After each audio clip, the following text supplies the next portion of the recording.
If you think it's bad now, wait and see what Keir Starmer's Labour government looks like. This guy has gone through more faces than Madonna. On the charts of the Labour leader's lengthy list of contradictions, coming into bat for Conservative hero Margaret Thatcher is right up there. Attempting to woo Tory voters in a piece for The Telegraph, Starmer writes that she brought meaningful change to British politics, adding that Margaret Thatcher sought to drag Britain out of its stupor by setting loose our natural entrepreneurialism. But how exactly did she do that, Sir Keir? By facing down the union barons that were holding this country to ransom, by squaring off against your paymasters. That's bravery. That takes guts. Keir isn't going to do that. Labour takes millions from the unions. In return, they elect 13 of the 39 members of Labour's National Executive Committee and 50% of the delegates to Labour Party conference. And it looks like some of Sir Keir's MPs haven't got the Thatcher memo. Here we go.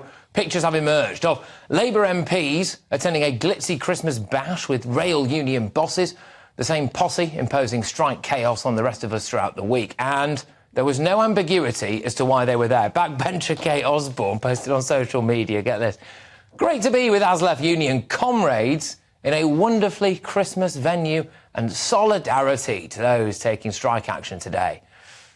As she wrote that, her party leader was penning his praise for Thatcher. I mean, you just couldn't make this up. But Starmer's been doing well in Scotland recently. What does this Thatcher comment do for Scottish voters who, frankly, would have been happy to see Maggie's head on a spike after the poll tax fiasco? Well, First Minister Humza Yousaf quickly weighed in. He said what Thatcher did to mining and industrial communities was not entrepreneurialism, it was vandalism. Starmer praising Thatcher is an insult to those communities in Scotland and across the UK who still bear the scars of her disastrous policies. Look, Starmer can't praise Thatcher and keep Scotland happy. Continuing his Poundland Thatcher tribute act today, he promised that he would not turn on the public spending taps, instead going big for growth. If we are privileged enough to be elected next year, the quack diagnosis, the search for distractions and excuses, all of that ends. Because the defining purpose of the next Labour government, the mission that stands above all others, will be raising Britain's productivity growth, a goal that for my Labour Party will become an obsession. OK, so he's not going to turn the public spending taps on. So when the nurses and doctors are on strike, when the teachers walk out, when the ambulance drivers take the day off and they're all demanding higher wages, and Starmer's own MPs are out there on the picket lines with solidarity, comrades, what happens to Sir Keir then?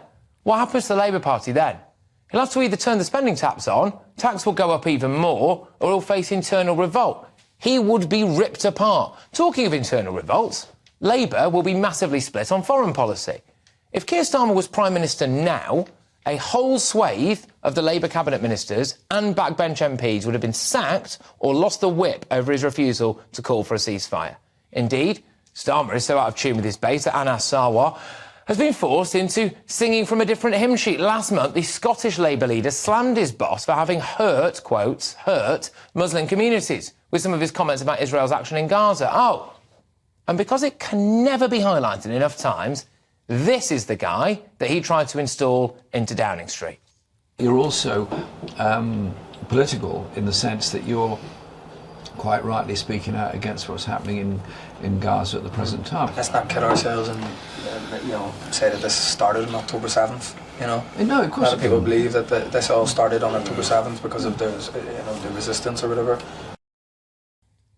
Jeremy Corbyn there, failing to condemn Hamas for the October 7th atrocities with a man wearing a gimp mask or balaclava who is part of an Irish hip-hop group called Kneecap. Keir Starmer said Corbyn was his friend. Now he says that he was never his friend. My point is this. We haven't really got a clue about who the real Keir Starmer is or what he believes, and the internal divisions that have ravaged the Labour Party still exist. And what does that look like when they're actually in government? That does not get spoken about enough. Indeed, would a Labour government mean utter chaos for the UK?